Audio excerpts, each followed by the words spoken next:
Amanda here. Welcome back to Handmade Not Hallmark. Today I've got a fun metallic rainbow watercolor Christmas card for you today. I was playing around with my watercolors and I thought this would make a really fun card, something a little non-traditional, unique, and just completely outside my comfort zone. So let's get into it. I've got a piece of Stonehenge Aqua Coldpress black watercolor paper, and I've also got my Prima metallic watercolor set here. And I was just playing around with the colors and how they looked on dark cardstock. I love painting with these on a nice dark cardstock. This black is perfect.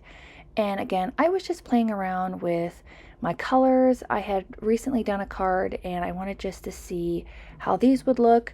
And I eventually turned it into this fun holiday card. I know Christina Warner did a card a few years ago where she did something similar, but she used a lot of snowflakes, which I thought was really fun. And I was inspired by that to create this card, and I think it turned out really good. I was really surprised by the fact that I really did like it. I'm not usually one for non-traditional Christmas cards. It's really outside of my comfort zone, and it's not something I have a tendency to be drawn towards. But again, I think this turned out really fun, and it's a really unique way to kind of use your supplies and make them stretch a little bit. So I went in with a first, just a nice thin layer. Again, I was just kind of playing around with the colors to see how they moved and how they worked. And then I'm going to go in with a second layer just to kind of even them out a little bit. I felt like the yellow was really intense, like there was a lot there and not enough green. So I'm going to go back over them with some more color, a little bit more intense, less water, just to kind of fill in the space a little bit more. I wanted the black to almost be more of like a matte, to kind of frame up the colors to really make them shine. And then the other embellishments are just accents. Gonna go in with that blue, and the purple almost doesn't look like purple at this angle. It almost looks like a blue. It's kind of like that chameleon color. In the light it changes whichever way you hold it. And again, I felt like this looked really neat. I drying in between each layer, and this Stonehenge black watercolor paper is really nice. It's a really heavy. It works well for watercoloring. The only thing I have to say is that I did do some stamping and embossing on it. Embossing powder doesn't really like it a whole lot. It embossed. I got the embossing on it, but it just didn't hold very well. It just looked a little weird. So either way, I love the way that it turned out. Just kind of finishing up here, evening everything out, hitting it with my heat gun to make sure it is nice and dry. And I love this fun rainbow. Really pretty colors. I love the way that these colors look on this dark cardstock. They really shine.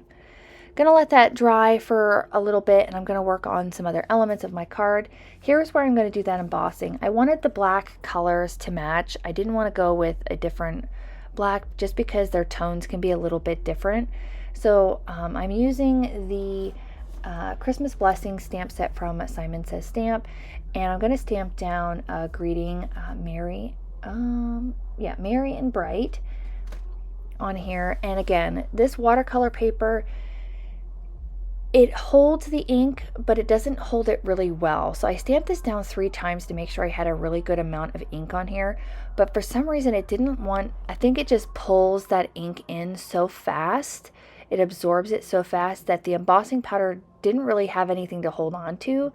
It held on to it and it embossed, but it doesn't quite look like the raised glossy embossing that you normally get. There's some spots in it that are a little splotchy, but either way it looks nice. If you wanted to have a really perfect crisp embossing, I wouldn't use watercolor paper. I recommend using just a regular black cardstock. Hit that with my heat gun, and I'm going to use the coordinating dies to die cut this out. I was kind of tossing around what kind of greeting to use, and I felt like this one was good. It kind of goes with the bright metallics in the background. Here you can see what we've got here. I'm going to use a little thin white border to go around this. I trimmed this down just a little bit so that it would fit on a white top folding card base. This is some Simon Says 110-pound cardstock. I just wanted to have a little bit of white to go with the other white elements that I'm going to use in the card a little bit later. It just kind of helps frame it up a little bit. Get that lined up nice and even. And then I'm also using the Pointed Evergreens die set from Simon. This came out last year and it was hard to get. I know I used it in a car, or maybe it wasn't that one. It was another one of their evergreen, I think it was their border die. But this one was really hard to get a hold of too whenever it first came out. But I really wanted to use it in this card because I felt like it was a nice contrast and it looked really neat against all of those metallic colors.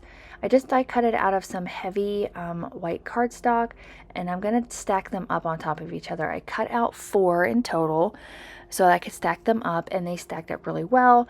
You could easily cut this out of some double-sided sticky tape or adhesive sheets. It would work out, I think, a little bit better. You wouldn't have to worry about too much of the glue oozing out. I used my Barely Arts, so the glue dry is nice and clear. But if you don't want to deal with any glue or anything like that, I think cutting these out on some of those Simon sticky dot sheets, I think that's what they're called, would make this process go a little bit faster because you could just peel it off and stick them together. I like having a little bit of wiggle room with the liquid glue for situations like this where you don't get it quite lined up the first time. You have an opportunity to kind of wiggle it into place. With another, like a dry adhesive, you don't have that sort of wiggle room. Get that nice and adhered here. Again, I love the way that these little trees look. They're so fun. I could see cutting them out of like green and then going in with some glue or something like that and adding snow on top of them, or maybe something like a Marvy snow pen where you put it on and then you heat it up and it puffs up like snow. I think that'd be a really fun idea too. Gonna adhere these pieces together so then I have a stack of 4, which I think makes for a really fun dimension on this card. Really unique and different. Gonna just set some acrylic blocks on that just to adhere it so it's nice and flat. Again, just gonna go through and just scrape off some extra glue that's kind of hanging around. And I think, oh, I was so in love at this point. I didn't think it was gonna look right. I was a little worried that the die was going to look small against this, but it didn't. It was the perfect size, and it looks so cute amongst those colors. I also cut out some snowflakes. These are the tiny snowflakes from Fawn, and I just wanted to scatter a few around. I could have used my clay snowflakes that I use for everything, but I wanted to have a nice variety and different kind of shapes, and just to kind of make it a little bit more fun and whimsy to go with the style of the card.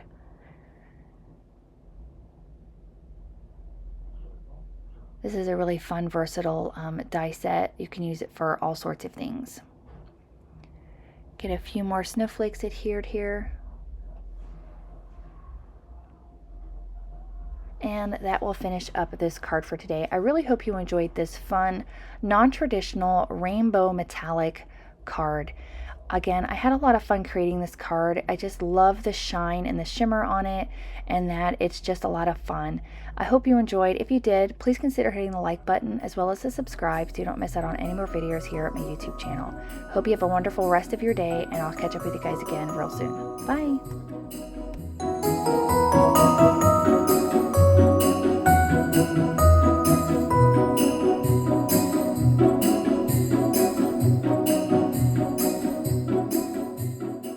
On screen, I've got a few videos that I think you'll enjoy. Consider hitting the subscribe button so you don't miss out on any more videos at my YouTube channel.